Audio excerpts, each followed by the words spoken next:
Donc, je vais me présenter vraiment rapidement parce que je pense que vous n'êtes pas là pour ça. Je fais du SEO depuis 2008.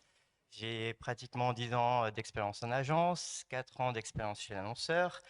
Aujourd'hui, je vis en Espagne et je travaille pour l'annonceur One Direct. On vend des systèmes de télécom B2B et c'est grâce à Nicolas Audemars qui doit être dans la salle quelque part, je l'ai vu tout à l'heure, qui m'a rencardé sur le job. Donc, si vous êtes ici pour parler de balisage hreflang ou de quelle solution on doit choisir entre un sous-domaine, un nom de domaine ou un dossier, je suis désolé, mais en fait, je ne vais pas parler du tout de ça. En... en gros, quand je suis arrivé dans la société, ils étaient en pleine migration entre Magento 1 et Magento 2. Donc, mon scope a été retiré du technique parce qu'il avait déjà été pensé et pré-pensé par un freelance avant et qu'on m'a dit on va partir sur ce qu'il a proposé. Du coup, tout commence par une étude sémantique. Et en gros, comme j'ai eu des expériences en agence ou chez l'annonceur, globalement, on fait en général n'importe quel client, que ce soit l'international ou pas, on va faire une étude sémantique pour voir un peu l'univers, qu'est-ce qu'on va faire, les actions à venir. Les études sémantiques, en général, en agence, on doit aller assez vite. Donc, qu'est-ce qu'on fait? On se base soit sur des mots-clés en français, soit sur des mots-clés en anglais, on les traduit, et puis après, on regarde un peu les volumes qui sont associés. On fait des recos et on envoie au client. Et si on a de la chance, il les met en place et il faut suivre pour un peu le pousser à mettre en place en général. Quand on va être chez l'annonceur ou in-house, en gros, comment ça se passe? Traduction aussi dans la plupart des cas, mais si on est chanceux, on va avoir l'appui de personnes en interne qui parlent la langue. Et souvent, c'est très intéressant parce que là, on va découvrir des pépites, des mots, des variantes de mots qu'on n'aurait pas eu dans les outils parce que potentiellement, ou les traducteurs, parce qu'ils ne les donnent pas. Sachant que la traduction en général, c'est assez cocasse ce qu'on peut avoir. Et aussi, on verra plus tard dans les slides, on oublie très souvent de prendre en compte la culture du pays. Et ça, c'est très important. Donc là, je vous ai mis un peu en gros un résumé de l'étude de marché que j'ai effectuée. Donc, vous inquiétez pas, il y a une image blague au milieu, c'était sorte d'étendre. Mais quand je suis arrivé donc dans l'entreprise, personne n'avait vraiment connaissance du potentiel complet marché qui était possible d'aller attaquer. Donc, quand je discutais avec les différents country managers, ils me disaient toujours, ouais, je vais faire 20% d'augmentation par mois. Ouais, moi, je vais en faire 10. Et en fait, en échangeant, ils me disaient, mais t'es sûr qu'on peut faire ça? T'es sûr qu'il y a le marché? Et en fait, personne n'avait fait le boulot. Donc, comme vous pouvez voir, c'est des grosses études pour certains pays, des plus petites pour d'autres, sachant que le périmètre est le même. Donc, on se rend compte un peu finalement de la capacité du pays à aller chercher ou non du trafic. Et surtout, pour eux, la France était le premier pays. Et si on regarde un petit peu en termes de volume, finalement, la France n'est pas le premier pays. Et donc, dans les traductions, là, je vous ai juste mis une petite blague. Mais par exemple, le casque en français, si on utilise en italien casco, ça va être plutôt le casque de moto, alors que le casque audio, c'est plutôt Kufi. Enfin, on a plusieurs variantes. Du coup, de cette étude aussi, ce qui est sorti un peu, c'est que je me suis amusé à la mano, grosso merdo, à sortir les intentions de recherche. Je suis pas allé hyper loin, mais je me suis dit, pour avoir la production de contenu derrière, je vais regarder, est-ce que c'est plutôt de l'achat, est-ce que c'est plutôt de l'info, ou est-ce que j'ai un peu les deux, et puis on adaptera à ce moment-là. Là, c'est deux pays différents. Donc, à gauche, c'est le UK. Donc, comme vous pouvez voir, le UK est déjà assez mature sur les différents mots-clés. Et du coup, il y a très peu de recherche d'informations. Là où à droite, on va voir la Hollande. Et la Hollande est beaucoup plus en recherche d'informations sur les sujets. Ce qui est assez drôle, c'est que donc, les données datent de mars. Aujourd'hui, j'ai refait une mise à jour sur un plus petit périmètre, parce que j'avais les mêmes graphiques sur un plus petit périmètre. Et les intentions, elles ont glissé en haut. Et sur certaines requêtes où on était sur de l'informationnel, on est sur du transactionnel. Et sur d'autres où on était vraiment sur avant des pages d'achat de produits, catégories, maintenant on est passé sur du blog. Donc c'est assez intéressant de checker régulièrement ceci. Du coup, restitution et apprentissage, parce qu'une fois que j'ai fait ces études, il a fallu les présenter. Donc, la première chose, ça a été le marché portugais. C'était assez intéressant parce que j'avais des tout petits volumes, comme vous avez pu voir sur la slide d'avant, et ben, je ne comprenais pas trop pourquoi. Je cherchais, j'arrivais pas à trouver. Et donc, en parlant avec la country manager du pays, elle m'a expliqué qu'en gros, les gens achetaient beaucoup plus en Espagne et se faisaient livrer depuis l'Espagne pour que finalement acheter au Portugal. Et le petit truc un peu rigolo, c'est que si vous faites Amazon PT, au final, c'est redirigé vers l'Espagne. Donc même Amazon a fait enfin, ce constat et finalement a fermé Amazon PT pour avoir Amazon ES. Là, on est sur la requête donc en Italie, Kufi, qui pour moi, en gros, c'est le casque. Je vois ça, je vois 33 100 de volume. On était en position 11. Je dis, là, les gars, je pense qu'il n'y a pas de contenu sur la page. On fait un contenu, on va monter et on va pouvoir s'amuser à vendre. Sauf que bah là, la responsable italienne m'a expliqué, en fait, ouais, tu vas avoir du trafic, mais en termes de conversion, tu n'auras rien du tout. Parce que les Italiennes, comme les Italiens, ils n'aiment pas avoir un casque avec un arceau qui leur va sur la tête, ça les décoiffe. Donc eux, ils aiment bien tous les petits casques intraoculaires. Donc voilà, on peut ramener du trafic. Par contre, si on ramène le trafic, derrière, on sait qu'on ne ramène pas de business. Ça peut être intéressant après en proposant une alternative. Mais en tout cas, voilà, si on garde que notre œil SEO avec le volume, finalement, on va partir dans une mauvaise direction.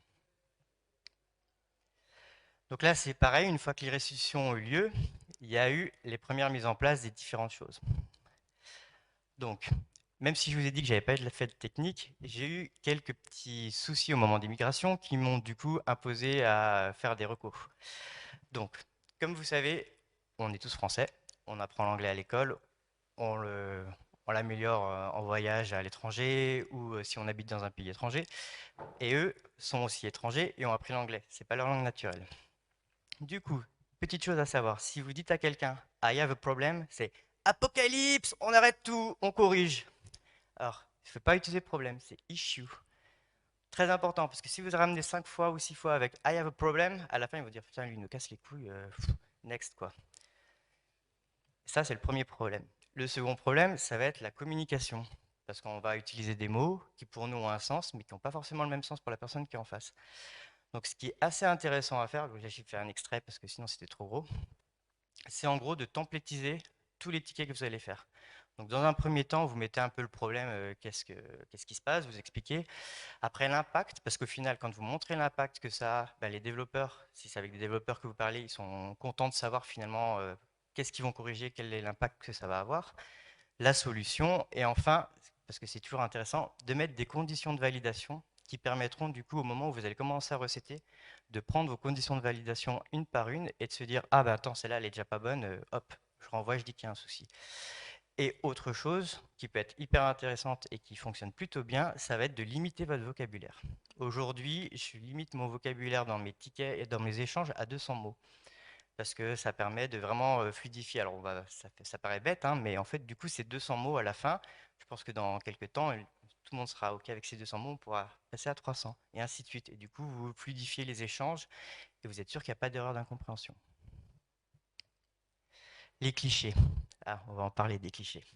Le premier cliché, je pense que dans la salle, il y en a qui seront d'accord avec moi, ça va être sur les Allemands et le fait qu'ils sont hyper carrés et organisés. Ça, c'est vrai. Sauf s'ils sont berlinois. C'est le bordel, franchement, un truc de fou. Pas du tout organisé, ils comprennent rien, enfin, c'est un vrai bordel.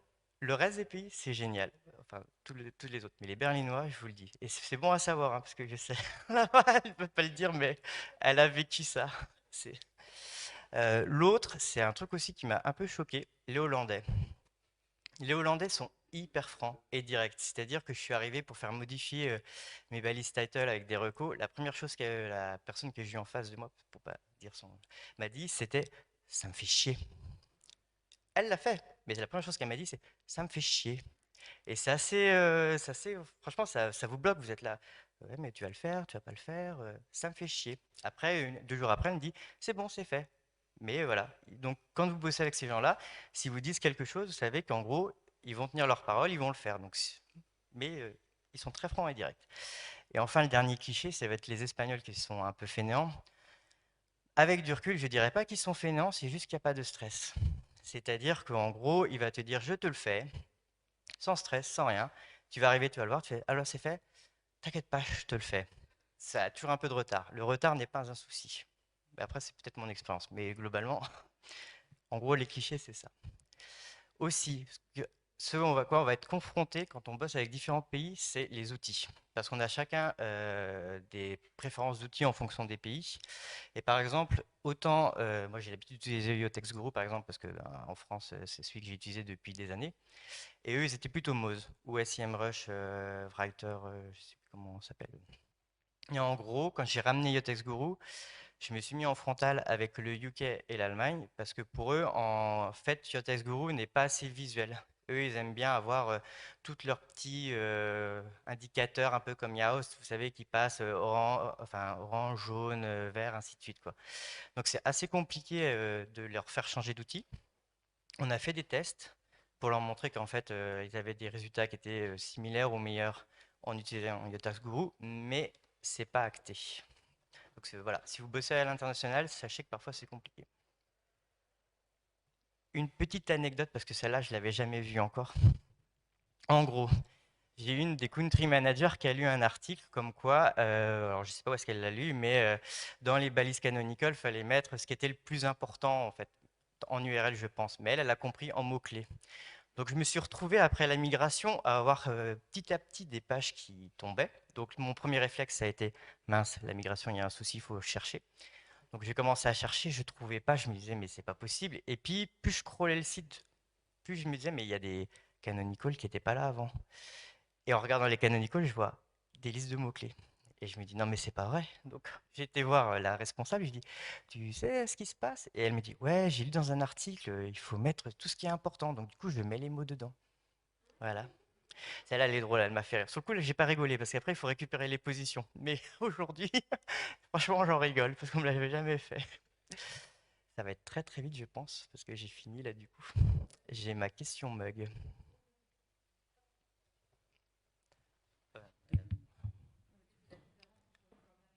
Exactement, exactement, c'est la dame. Bah, qui vous voulez.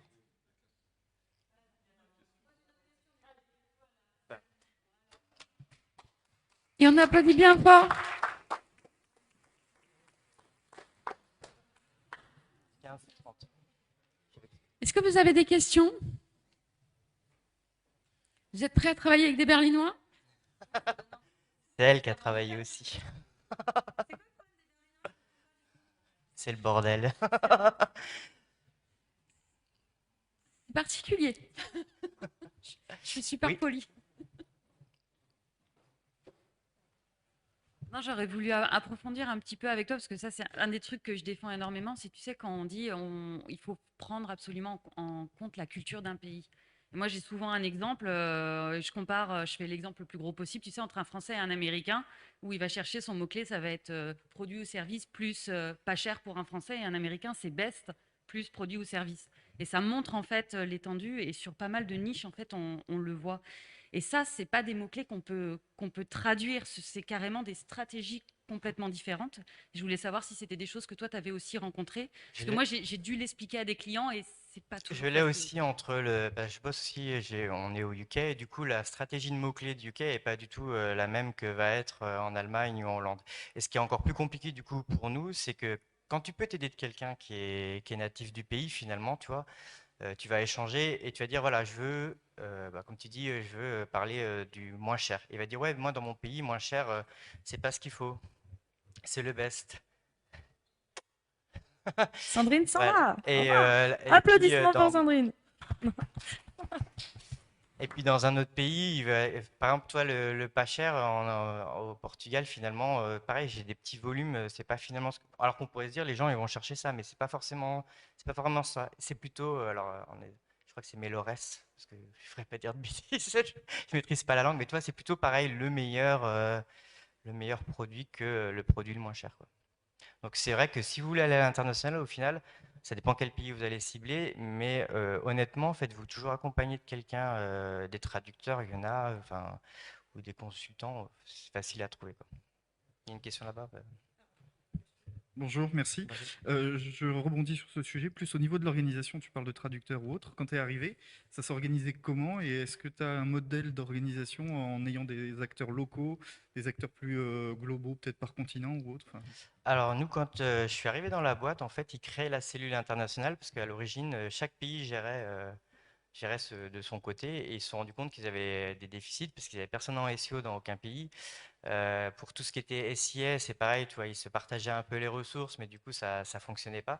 Donc, on a tout mutualisé dans un seul groupe. Aujourd'hui, on se cherche toujours un peu le modèle qui fonctionne parce que quand là, j'ai sorti ma strate de production de contenu, les country managers m'ont tous regardé en même temps. Non, tu vois. Donc, il y a des roadmaps qui ont été finis, d'autres qui n'ont pas été finis. Donc, on passe par des prestataires externes, du coup, type plateforme, où on a pu faire un casting, en fait, et chaque country manager a pris 3 rédacteurs qui lui conviennent, quoi, en gros, et du coup, ils produisent pour nous. Et il y a des pays qui produisent eux-mêmes. Et du coup, sur toute la production SEO, tu internalises quand même et tu centralises Tout ce qu'on au-delà de la peut, traduction des ouais, tout ce qu'on peut sémantiques. internaliser, du coup, tu vois, on l'a internalisé, et tout ce qui n'était pas possible, on a externalisé. Donc, Une autre question peut-être? Moi, j'avais une question par rapport aux outils. Parce que du ouais. coup, tu disais, ouais, Your Text Guru, en France, clairement, bah voilà, on l'aime bien. Et moi, à titre perso, je connais ce que c'est de loin, mais j'ai jamais pratiqué.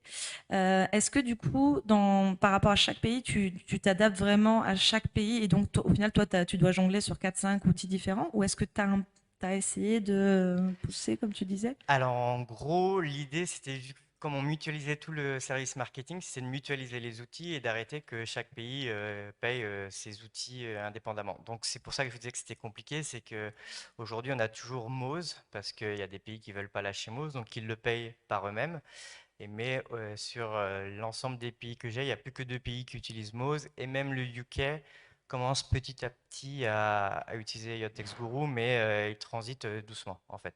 Il y a toute une espèce d'éducation à faire enfin, sur l'intérêt de la chose, comment utiliser l'outil. Enfin, j'ai fait des formations et je vais continuer à faire des formations parce qu'il faut, quand on est in-house, il faut former les gens pour qu'ils comprennent que la moindre chose qui change dans le back-office peut nous impacter.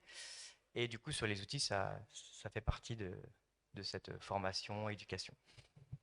Oui, il y a beaucoup d'évangélisation, effectivement. Ouais. Est-ce que vous avez des questions, les gens? Non? Je sais pas. Toi, ça te va? T'avais Moi, d'autres ça me trucs à va. dire? Eh ben, ça te va. Eh ben, on t'applaudit beaucoup. Merci. Merci.